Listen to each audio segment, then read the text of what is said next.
Hi ಎಲ್ಲರಿಗೂ ನಮಸ್ಕಾರ. Welcome back to my channel. ನೀವು ನೋಡ್ತಾ ಇದ್ದೀರಾ ವಿಭು ವ್ಲಾಗ್ಸ್. ಸಾಮಾನ್ಯವಾಗಿ ಎಲ್ಲರ ಮನೇಲೂ ಬೀಟ್ರೋಟ್ ತುರಿದ್ಬಿಟ್ಟು ಪಲ್ಯ ಮಾಡ್ತಾರೆ. ನಾನು ಕೂಡ ಹಾಗೇನೆ ಮಾಡ್ತಾಯಿದ್ದೆ ಫಸ್ಟು. ಆದರೆ ನಾವು ಒಂದ್ಸರಿ ಹೋಟೆಲ್ಗೆ ಹೋದಾಗ ಅಲ್ಲಿ ಬೀಟ್ರೋಟ್ ಪಲ್ಯ ಕೊಟ್ಟಿದ್ದರು. ಅಂದರೆ ಬೀಟ್ರೋಟ್ ತುರಿದು ಮಾಡಲ್ಲ ಅಲ್ಲಿ ಹೋಟೆಲ್ಗಳಲ್ಲಿ.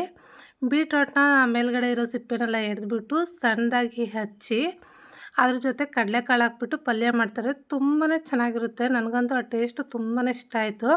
ಹಾಗಾಗಿ ನಾನು ಅವಾಗಿಂದನೂ ಈ ಥರ ಸಣ್ಣದಾಗಿ ಹಚ್ಬಿಟ್ಟು ಜೊತೆ ಕಡಲೆಕಾಳು ಹಾಕ್ಬಿಟ್ಟು ಪಲ್ಯ ಮಾಡ್ತೀನಿ. ತುಂಬಾ ಚೆನ್ನಾಗಿರುತ್ತೆ ಅಂತ ಹೇಳ್ಬಿಟ್ಟು ನಮ್ಮ ಮನೆಯವ್ರು ಇದೇ ಥರನೇ ಇಷ್ಟಪಡೋದು. ತುರಿದ್ಬಿಟ್ಟು ಮಾಡಿದ್ರೆ ನಮ್ಮ ಮನೇಲಿ ತಿನ್ನಲ್ಲ. ಹಾಗಾಗಿ ಈ ಥರ ನಿಮ್ಮ ಮನೇಲಿ ಏನಾದರೂ ಬೀಟ್ರೋಟ್ ಪಲ್ಯ ಮಾಡ್ತಾಯಿದ್ರೆ ಈ ಥರ ಒಂದ್ಸರಿ ಟ್ರೈ ಮಾಡಿ ನೋಡಿ.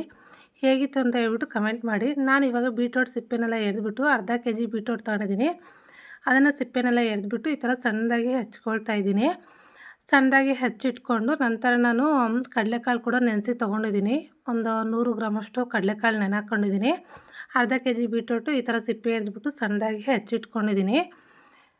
ನೋಡ್ತಾ ಇರ್ಬೋದು ಎಷ್ಟು ಸಣ್ಣದಾಗಿ ಹೆಚ್ಕೊಂಡಿದ್ದೀನಿ ಅಂತ ಹೇಳ್ಬಿಟ್ಟು. ಮತ್ತು ಕಡಲೆಕಾಳು ಕೂಡ ಚೆನ್ನಾಗಿ ನೆಂದಿದ್ದಾವೆ. ರಾತ್ರಿನೇ ನೆನೆ ಹಾಕಿದ್ದೆ ನಾನು. ಬೆಳಗ್ಗೆ ಮಾಡ್ತೀನಿ ಅಂದರೆ ರಾತ್ರಿ ನೆನೆ ಹಾಕ್ಕೊಳ್ತೀನಿ. ರಾತ್ರಿ ಮಾಡ್ತೀನಿ ಅಂದರೆ ಮಧ್ಯಾಹ್ನ ನೆನೆ ಹಾಕ್ತೀನಿ. ಇವಾಗ ನಾನು ಫಸ್ಟು ಗ್ಯಾಸ್ ಆನ್ ಮಾಡಿ ಒಂದು ಕುಕ್ಕರ್ ಇಟ್ಕೊಂಡು ಕುಕ್ಕರ್ ಬಿಸಿ ಆದ ನಂತರ ಎಣ್ಣೆ ಹಾಕ್ಕೊಳ್ತಾ ಇದ್ದೀನಿ. ಎಣ್ಣೆ ಬಿಸಿ ಆದ ನಂತರ ಸಾಸಿವೆ ಹಾಕ್ಕೊಳ್ತಾ ಇದ್ದೀನಿ. ಸಾಸಿವೆ ಚಟಪಟ ಅಂದಮೇಲೆ ಹೆಚ್ಚಿರುವಂಥ ಈರುಳ್ಳಿ ಮತ್ತು ಕರಿಬೇವು ಹಾಕ್ಕೊಳ್ತಾ ಇದ್ದೀನಿ. ಕರಿಬೇವು ಮತ್ತು ಈರುಳ್ಳಿ ಸ್ವಲ್ಪ ಫ್ರೈ ಮಾಡ್ಕೊಳ್ಬೇಕು. ಇದಕ್ಕೆ ಕಡಲೆಬೇಳೆ ಹಾಕೋದು ಬೇಡ, ಯಾಕಂದರೆ ಕಡಲೆಕಾಳು ಹಾಕ್ತೀವಲ್ವ, ಹಾಗಾಗಿ ಕಡಲೆಬೇಳೆ ಸ್ಕಿಪ್ ಮಾಡಿದ್ದೀನಿ. ಇವಾಗ ಈರುಳ್ಳಿ ಮತ್ತು ಕರಿಬೇವು ಫ್ರೈ ಆದ ನಂತರ ತುರಿದಿರುವಂಥ ಹಸಿಮೆಣ್ಸಿನ್ಕಾಯಿ ಹಾಕ್ಕೊಂಡು ಫ್ರೈ ಮಾಡ್ಕೊಳ್ಬೇಕು ಹಸಿ ವಾಸನೆ ಹೋಗೋವರೆಗೂ. ತುಂಬಾ ಸಿಂಪಲಾಗಿ ಆಗುತ್ತೆ, ಟೇಸ್ಟು ಕೂಡ ಚೆನ್ನಾಗಿರುತ್ತೆ. ನಂತರ ನಾನು ಹೆಚ್ಚಿಟ್ಕೊಂಡಿರೋವಂಥ ಬೀಟ್ರೋಟ್ ಹಾಕ್ಕೊಳ್ತಾ ಇದ್ದೀನಿ. ಬೇಗನೆ ಆಗುತ್ತೆ, ಟೇಸ್ಟು ಕೂಡ ಚೆನ್ನಾಗಿರುತ್ತೆ. ಜೊತೆಗೆ ಕಡಲೆಕಾಳು ಕೂಡ ಹಾಕ್ಕೊಳ್ತಾ ಇದ್ದೀನಿ, ನೆನೆಸಿರೋವಂಥವು. ಅರ್ಧ ಕೆ ಜಿ ಬೀಟ್ರೋಟ್ಗೆ 100 ಗ್ರಾಮ್ ಕಡಲೆಕಾಳು ಹಾಕ್ಕೊಳ್ತಾ ಇದ್ದೀನಿ. ಹಾಕ್ಕೊಂಡು ಎರಡು ಕೂಡ ಚೆನ್ನಾಗಿ ಮಿಕ್ಸ್ ಮಾಡಿಕೊಂಡು ಒಗ್ಗರಣೆಯಲ್ಲಿ ಒಂದು 2 ನಿಮಿಷ ಫ್ರೈ ಮಾಡ್ಕೊಳ್ಬೇಕು ಕಡಲೆಕಾಳು ಮತ್ತು ಬೀಟ್ರೋಟು. ನಂತರ ನಾನು ರುಚಿಗೆ ತಕ್ಕಷ್ಟು ಉಪ್ಪು ಹಾಕ್ತಾಯಿದ್ದೀನಿ. ಯಾವುದೇ ಮಸಾಲೆ ಹಾಕೋದು ಬೇಡ, ಮಸಾಲೆ ಹಾಕಿದ್ರೆ ಮಕ್ಕಳು ಇಷ್ಟಪಡೋದಿಲ್ಲ ಜಾಸ್ತಿ. ಹಾಗಾಗಿ ನಂತರ ಸ್ವಲ್ಪ ಕಾಯಿ ತುರಿ ಹಾಗೆಯೇ ಕೊತ್ತಂಬರಿ ಸೊಪ್ಪು ಹಾಕ್ಕೊಂಡು ಒಂದು ಸರಿ ಮಿಕ್ಸ್ ಮಾಡಿಕೊಂಡು ಹಾಗೆಯೇ ಕಡಲೆಕಾಳು ಮತ್ತು ಬೀಟ್ರೋಟ್ ಬೇಯೋದಕ್ಕೆ ಎಷ್ಟು ಬೇಕಷ್ಟು ನೀರು ಹಾಕ್ಕೊಂಡು 2 ವಿಜಿಲ್ ಹಾಕ್ಸ್ಕೊಂಡ್ರೆ ಸಾಕು, ಚೆನ್ನಾಗಿ ಬೇಯುತ್ತೆ. ಬೀಟ್ರೋಟ್ ಮತ್ತು ಕಡಲೆಕಾಳು ತುಂಬಾ ಸಿಂಪಲಾಗಿರುತ್ತೆ, ಬೇಗನೆ ಆಗುತ್ತೆ, ಟೇಸ್ಟ್ ಕೂಡ ಚೆನ್ನಾಗಿರುತ್ತೆ. ಮಕ್ಕಳು ಕೂಡ ಇಷ್ಟಪಟ್ಟು ತಿಂತಾರೆ. ಒಂದ್ಸರಿ ಟ್ರೈ ಮಾಡಿ ನೋಡಿ.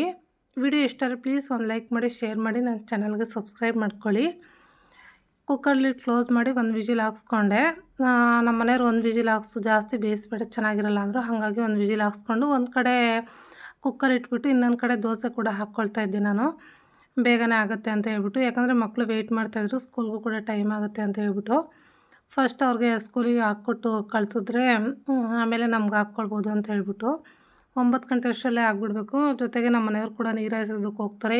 ನಮಗೆ ಇವಾಗ ಬೆಳಗ್ಗೆ ಶಿಫ್ಟ್ ಇರೋದು ಕರೆಂಟು, ಹಂಗಾಗಿ ರೆಡಿ ಆಯಿತು ಬೀಟ್ರೂಟ್ ಪಲ್ಯ ಮತ್ತು dosa. Thank you for watching.